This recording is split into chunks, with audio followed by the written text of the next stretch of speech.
Is your AGV moving roughly or frequently reporting errors? The problem may not be the reboot, it could be your facility. First, check the floor.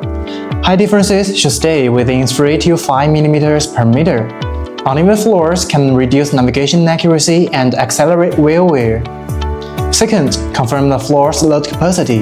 Consider the AGV's weight, maximum payload, and dynamic impact. Also check for underground pipes, trenches, or hidden voids. Third, ensure reliable network coverage. Industrial Wi-Fi 6, radio access points, and on-site testing are especially important around metal racks and signal dead zones. Temperatures and humidity also matter. Most standard AGVs operate between 0 and 45 degrees Celsius.